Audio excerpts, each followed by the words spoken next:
Sir जैसे कि हम जिस एरिया में रहते हैं यहाँ पर ये पूरा जो नैनीताल डिस्ट्रिक्ट है और उधम सिंह नगर डिस्ट्रिक्ट जो आता है, ये एक इंडस्ट्रियल एरिया है। लेकिन इंडस्ट्रियल एरिया में जो है यहाँ पर जो हमारी बहनें हैं इंडस्ट्री में जो है जॉब करती है, महिलाएं जॉब करती हैं, तो उसके रिगार्डिंग जो है सिटी के अंतर्गत जो है ऐसे कोई सिक्योरिटी कैमरेज हैं या प्राइवेट स्कूल के अंतर्गत भी सिक्योरिटी करने, सरकारी स्कूल के अंदर सिक्योरिटी का कैमरा जो है इस प्रकार से आपके नगर के अंदर किए गए हैं या स्ट्रीट लाइट की इस प्रकार से कोई व्यवस्था की गई या आने वाले समय में आप करने वाले हैं या कमी है इस प्रकार की कुछ होती है? नहीं, स्ट्रीट लाइट तो ऑलरेडी हमारे पास क्षेत्र में लगी हुई है। साथ साथ ही ये भी बताना चाहूँगा, अभी लगभग हमारे जितने भी लालकुआ क्षेत्र से आउटर जाने वाले रास्ते हैं या इनकमिंग वाले रास्ते हैं, जो भी लालकुआ में प्रवेश करने वाले और लालकुआ से बाहर जाने वाले जो भी रास्ते हैं, उन सभी में हमारे बहुत ही बढ़िया क्वालिटी के कैमरे लगे हुए हैं, जिससे इस समय हमारे इस क्षेत्र में ऐसी कोई समस्या नहीं है। दोनों ऑलरेडी पहले से किया हुआ है।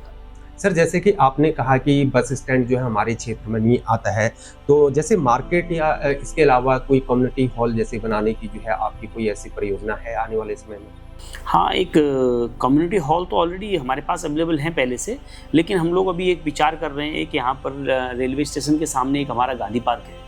उस गांधी पार्क के हम लोग ने जो ग्राउंड फ्लोर को छोड़ के, हम लोगों ने ग्राउंड फ्लोर को जैसा गांधी पार्क है वैसे छोड़ के उसके ऊपर बीम्स के ऊपर खड़ा करके ऊपर के 2 माले में हम लोग एक होटल बनाने का और साथ ही उसके ऊपर एक प्रवृत्ति श्रृंखला का होटल बनाने का विचार अभी चल रहा है। उस पर जल्दी ही कार्रवाई आगे बढ़ेगी। सर जो पब्लिक होती है, जो आम तौर पे जो कम पढ़े लिखे होते हैं, जो निम्न स्तर के लोग होते हैं, यानी कि जो निम्न घराने से पर्टेन करते हैं, बिलोंग करते हैं, वो अपनी बात को रखने में हमेशा डर फील करते हैं।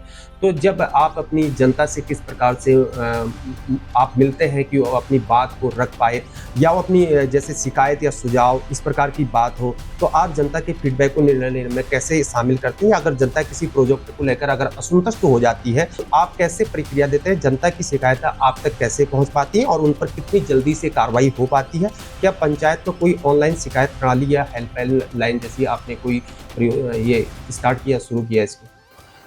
देखिए, मैं जब से बना हूँ तब से मैं लगभग जनता से पूरा कनेक्टेड रहता हूँ और मैं निरंतर ये हमारा लालकुआ बहुत बड़ा नहीं है, क्षेत्र लगभग 500 मीटर रेडियस में लगभग लालकुआ बसा हुआ है। तो मैं लगभग सभी लोगों को घर जाकर उनसे पूछता हूँ कि कोई समस्या या कोई ऐसी चीज़ तो नहीं है जिससे आपका कार्य नहीं हो रहा है। फिर भी हमारा एक यहाँ पर ऐसा अभी ऑनलाइन वाला तो ऐसा कोई नंबर है नहीं जिससे कि वो ऑनलाइन कंप्लेंट दर्ज कर सके। फिर भी हम लोगों ने प्रयास किया है कि हम लोग हमारे हमारे जो कर्मचारी हैं वो निरंतर फील्ड में घूमते हैं और कोई समस्या होती है उनके द्वारा हमें सूचना मिल जाती है। साथ ही एक आपने बोला कि कभी किसी प्रोजेक्ट को लेकर अगर जनता असंतुष्ट है तो उस पर क्या करते हैं कि उस समय उसी वार्ड में जिस वार्ड की जनता या जिस वार्ड के लोग इसमें असंतुष्ट होते हैं उनसे खुली बैठक करते हैं, उनसे राय मशवरा करते हैं, उसके बाद उस पर आगे डिसीजन लेते हैं। सर जिस प्रकार से हम भारतवर्ष में रहते हैं और ये जो है यहाँ पर सनातन धर्म की हम बात करते हैं, उसमें जो है यहाँ पर इस धर्म के अंतर्गत जो है महिला को, स्त्री को जो है लक्ष्मी के रूप में माना जाता है। तो उसी प्रकार से जैसे नगर लेवल पर जो है महिलाओं की जो भागीदारी है, वो भागीदारी जो है आपकी जो है पंचायत में फैसले लेने में कितनी ज़्यादा यहाँ पर इम्पोर्टेंस उनका है? बिल्कुल, हमारे बोर्ड है, बोर्ड में लगभग अभी 7 मेंबर हैं। तो उसमें 3 मेंबर जो हैं वो महिलाएं हैं, उनका पूर्ण वहाँ योगदान रहता है और बढ़िया योगदान निभा रहे हैं लालकुआ के विकास में। निरंतर यहाँ पर हमेशा जब भी बोर्ड रही है, बोर्ड में लगभग 40% महिलाएं हमेशा निरंतर रहती हैं। नगर पंचायत का बजट किस तरह से तय होता है और उसका उपयोग आपके द्वारा कहाँ हो पाता है? मैं पहले भी जब मैं चुनाव लड़ रहा था उस दौरान भी मैंने इसका खुल के समर्थन किया था कि हमें बताना चाहिए लोगों को कि नगर पंचायत में कितना, पंचायत का बजट से कोई मतलब नहीं और ना कोई ऐसा कि हम लोग सोचे कि बजट आता है। पंचायत में एडिशनल कोई बजट नहीं आता। लगभग सभी पंचायतों को स्वायत्ता पे ही चलती हैं पंचायतें और ये कहना है कि पंचायत को लगभग क्या है, अपनी आय जनरेट करने के संसाधन ढूंढने पड़ते हैं। तो निरंतर हम लोग इस पर कार्य कर रहे हैं और ठीक है, मैंने चुनाव में बोला लगभग आपने कहता है जो भी इनकी सैलरी होती है, सैलरी का ज़्यादातर हिस्सा सरकार से ही आता है। सैलरी का हिस्सा अभी हमारे पास ऐसे कुछ ज़्यादा संसाधन इतने हैं नहीं कि हम लोग अभी खुद स्वायत्ता हो जाए। हम लोगों ने सरकार से निवेदन किया है कि कुछ एक जगह हैं ऐसी जिनको अगर नगर निकाय को दे दी जाए तो उनमें हम लोग बहुत अच्छी आय जनरेट कर पाएंगे। और हो सकता है कि भविष्य में ऐसा हो जाए जल्दी, अगर वो सभी जगह हमको मिल जाए तो हम लोग उस पर अच्छे काम करके आय के संसाधन जुटा के, और नगर सरकार से कुछ उसमें हो सकता है उसके बाद सरकार से कुछ पैसे भी ना मांगे, या वो पैसे भी ना मांगे, या सरकार खुद उस पर बोलेगी कि हाँ आप इस पर कार्य कीजिए। सर, जैसे कि आपने बजट को लेकर बातचीत करी, लेकिन जितने भी आपके द्वारा जो फंड रेज हो पाता है उसमें कितनी ज़्यादा आपके द्वारा जो है ट्रांसपेरेंसी रहती है, जिससे जनता जो है आप पे बिलीव करती है? बिल्कुल, यहाँ पर हम लोग बिना उसकी किसी बिल्कुल सभी टेंडर के थ्रू ही कार्य करते हैं। इसमें सभी वो ऑनलाइन, सारी प्रक्रिया लोग ऑनलाइन है, और ऑनलाइन के माध्यम से ही सारे जो यहाँ पंजीकृत ठेकेदार तो वो उसमें कंट्रीब्यूशन करते हैं।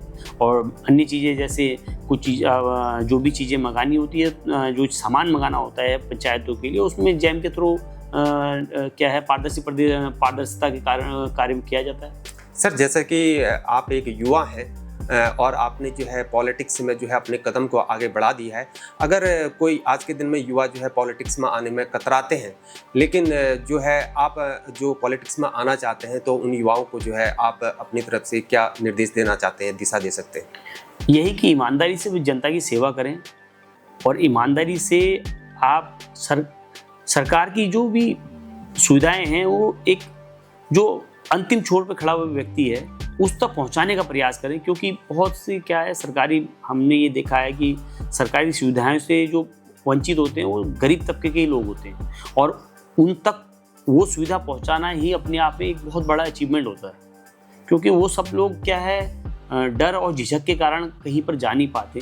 तो मेरा युवाओं से यही कहना है कि आप जब कभी राजनीति शुरू करें या कभी ऐसे सामाजिक कार्य को शुरू करें, तो सबसे पहले आप गरीब तबके के जो भी लोग हैं उन तक अपनी पहुंच बनाएं, और उनके जो भी सुविधा हो सके उनको दिलाने का प्रयास करें। क्योंकि वही आपको एक अच्छा राजनीति में आगे भी बढ़ने में मदद करेंगे, और साथ साथ आपके जो कैरियर के लिए वो भी अच्छा, उसमें अच्छी भूमिका निभाएंगे। सर, आपके द्वारा अगर आप किसी जनता को, लालकुआं नगर की जो जनता है उनको जो है अगर कोई अपील करना चाहते हैं, अगर कोई संदेश देना चाहते हैं, तो वो किस प्रकार से हो सकता है? मैं आपके चैनल के माध्यम से लालकुआं की जनता को अपील करना चाहूँगा कि जिस प्रकार लालकुआं 2024-25 के सर्वेक्षण में प्रथम स्थान आया है पूरे उत्तराखंड में, इसी तरह आप सभी लालकुआं को स्वच्छ और सुंदर बनाएं। लालकुआं को स्वच्छ और सुंदर बनाने में अपनी पूर्ण रूप से भागीदारी निभाएं कि किस तरह हम लालकुआं को आने वाले वर्षों में देखना चाहते हैं, और किस तरह आपकी सोच है कि आने वाले वर्षों में लालकुआं हम कितनी ऊंचाइयों पर हम इसको ले जा सकते हैं। इसके लिए आप सभी लालकुआं को स्वच्छ बनाएं, सुंदर बनाएं, और लालकुआं को हमेशा आगे बढ़ने में मदद करें। सर, अब अंतिम क्लोजिंग की ओर बढ़ते हैं। लास्ट जनता आपसे जानना चाहती है, जिस प्रकार से जनता के बीच में जो है जाकर आप काम कर रहे हैं और पूरा समर्पण के साथ काम कर रहे हैं। आगामी 2027 में विधानसभा चुनाव होने वाले उत्तराखंड के अंतर्गत क्या आपका कोई ऐसा प्लान है जो लेजिस्लेटिव असेंबली के अंदर जो है विधायक की सीट पर जो है आपको कंपटीशन करना है और पूर्णतः आपको राजनीति में आना है और लालकुआं नगर और इस क्षेत्र का विकास आपने करना है, ऐसा कोई आपने प्लान किया है सर? प्लीज देखिए, मैं अपना काम कर रहा हूँ, मैं नगर पंचायत अध्यक्ष के रूप में अभी कार्यरत हूँ, और मैं अपना काम कर रहा हूँ और जितनी हो सके जनता की सेवा कर रहा हूँ। जहाँ हो सकता है, जो लोग मुझसे जुड़े हुए हैं, जो लोग ये चाहते हैं कि मैं इस काम को कर पाऊँगा, तो वो मेरे पास आ रहे हैं, तो मैं उनकी मदद कर रहा हूँ। बाकी तो इस क्या कहते हैं, लोकतंत्र में जनता ही सर्वोपरि होती है, वो जो चाहेगी वो करेगी। नमस्कार सर, आपने देशभक्त डायलॉग उनके दर्शकों को जो है अपना अमूल्य समय दिया, उसके लिए आपका तहे दिल से शुक्रिया, आभार, अभिनंदन। धन्यवाद। देशभक्त के सभी व्यूअर्स को मेरा बहुत बहुत प्रणाम। नमस्कार, और अन्य अगले रिपोर्ट के साथ आपके साथ मुलाकात होगी। तब तक के लिए बने रहे हमारे साथ। देशभक्त डायलॉग हीरा परियार के साथ। जय हिंद, भारत माता की जय।